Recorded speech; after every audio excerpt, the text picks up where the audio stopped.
That's my groupies. So why did the chicken cross the road? A riddle you most likely heard in elementary school. The usual answer to the riddle was to get to the other side. When I say, why did the wildlife cross the road? It's not such a simple answer. It could be to get to the other side, a natural migration pattern, or to forage. Good evening. My name is Brian White. I'm the Assistant Regional Administrator for Construction and Development for the Washington State Department of Transportation in the South Central region. The region's headquarters is located in Union Gap, and my region is responsible for Snoqualmie Pass.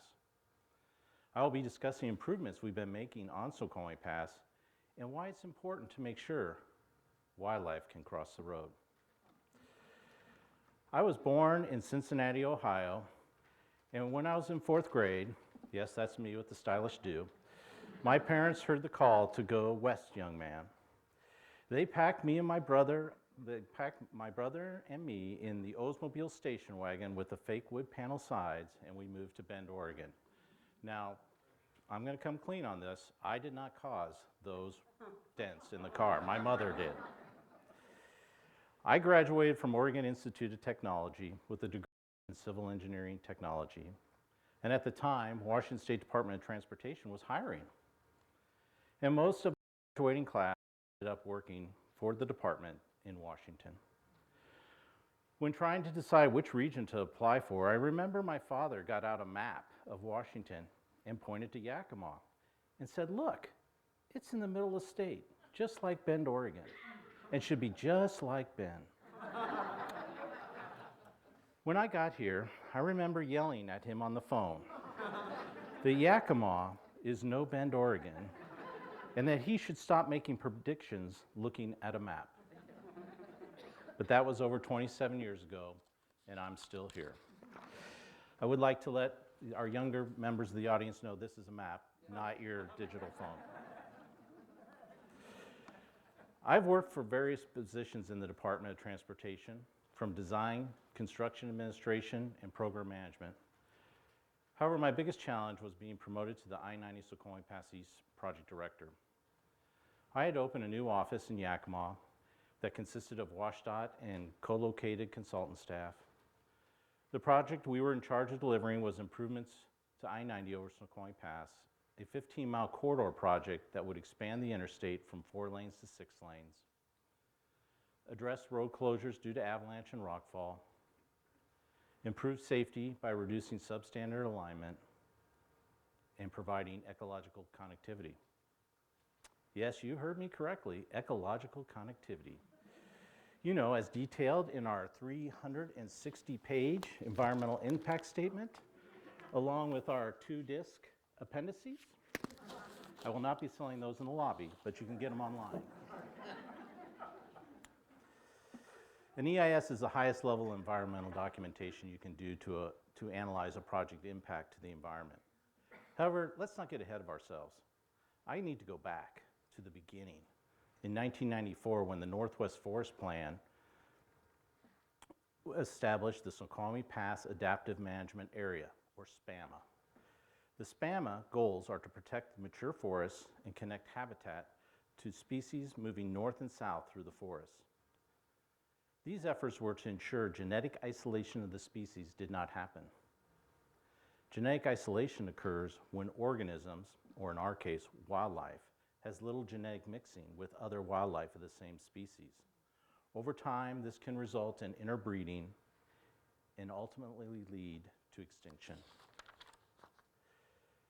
In support of the goals of the SPAMA plan to reconnect habitats, the United States Forest Service had made substantial efforts to acquire private lands in the checkerboard land ownership areas of the Central Cascades. The checkerboard ownership began in 1864 when the United States government deeded every other square mile of federal land to 3 railroad companies in support of construction of the transcontinental railroad lines, with Northern Pacific Rail Lines receiving the largest of these land grants. So you can see on the map there, to the north or the upper part of the screen is the Alpine Lakes Wilderness. To the bottom is Mount Rainier National Forest, and you can see those checkerboard ownerships. The orange line represents our project. Logging and road building on both federal and private land had contributed to habitat fragmentation that was impacting wildlife and starting to isolate species. To support the goals of the Northwest Forest Plan and the SPAMA, the U.S. Forest Service recognized the goals of ecosystem management could not be accomplished without acquiring additional private land within the boundaries of the national forest. Timber harvesting, housing developments, and roads would continue to fragment habitat. In response, the Forest Service worked closely with Plum Creek and statewide conservation groups to transfer key Plum Creek land parcels to public ownership through a combination of land trades and purchases. The Forest Service was a principal sponsor of a major land exchange to eliminate the checkerboard ownership between them and Plum Creek Timber Company. In 1999, with the support of the Mountains of Sound Greenway Trust and the Cascades Conservation Partnership, the land exchange was completed. The only thing separating the habitats now was I-90, which was acting as a barrier to the movement of wildlife into the connected habitat. So you can see from this picture, now that the checkerboard ownership has been changed and it's all under one ownership, the only thing that was preventing movement was I-90. But wait, weren't we talking about rebuilding an interstate? I-90 runs across the Okanagan National Forest, and the interstate is on there by easement. The department doesn't own the land that the road is built on. In order to get more easement, land in this case, from the Forest Service, our project had to meet the goals of the SPAMA. So we had to address ecological connectivity. And by doing so, complemented all the work done in the land exchange, which besides meeting the environmental goals, was a safety issue for the department. You see, hitting an elk on the roadway is not good for the traveling public or the elk, which is how ecological connectivity became one of our purpose and needs for the project, that's EIS lingo, for why you're doing the project. When I first started working on the project in 1996 as a design supervisor, there was an engineering team already working on a solution. They were developing plans to construct a new snow shed, determining construction phasing, and planning geotechnical work with no environmental work or community engagement done. We had our first open houses, and the local communities, including resource agencies, were not enthusiastic about our plans. My environmental manager at the time, Jason Smith, a very talented and forward thinker, said, you know, as part of developing an environmental impact statement, we need an interdisciplinary team to be an advisory body to incorporate relative science and concerns of agency stakeholders, as well to recommend a preferred alternative. He suggested we could include different resource agencies as part of our team instead of using our own experts, which is the traditional way of populating an IDT.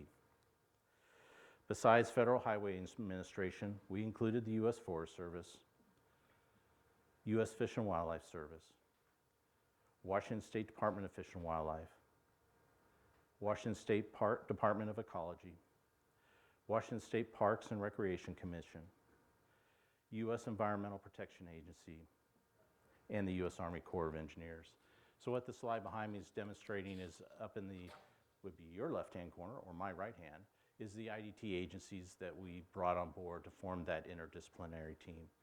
On the bottom are the tribes that we work very closely with, and up in the left-hand corner, or your right hand, would be the non-governmental agencies we worked with to deliver this project, and we'll talk about those a little later. Our first meetings were tense, but Jason put together an educational program for each agency to present on their agency mission, their role in permitting, and the cool things their agency does. Together as a group, we learned about bull trout. We learned about giant salamanders.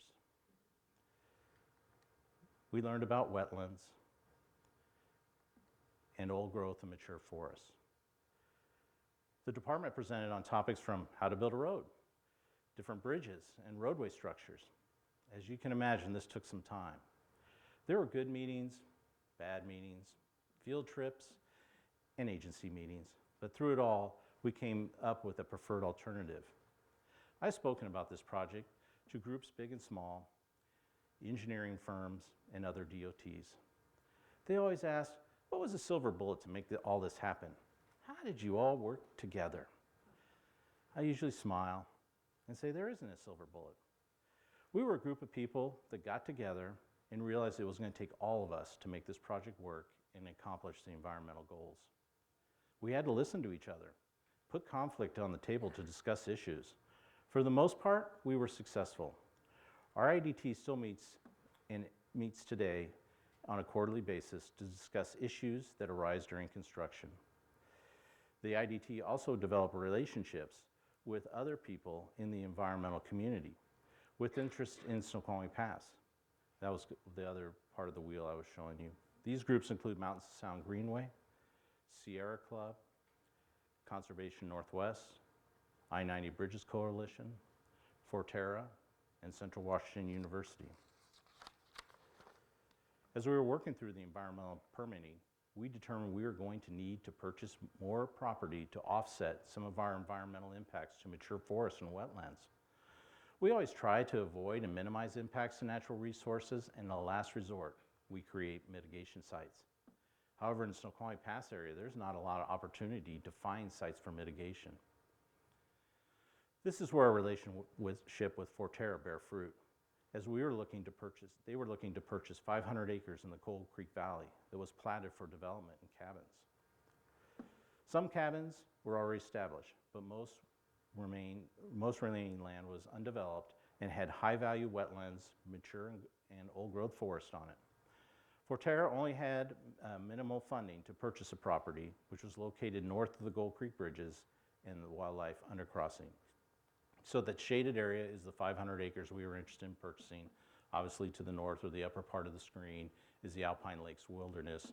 To the bottom, you can see our maintenance facility as well as the Gold Creek bridges that we've already constructed. And then Lake Ketchels is at the very bottom, but it's been drained for our irrigation purposes. For the department and the citizens of Washington, making such a large investment in Gold Creek structures made no sense if adjacent land was to be developed. A development would discourage wildlife from using the new structures.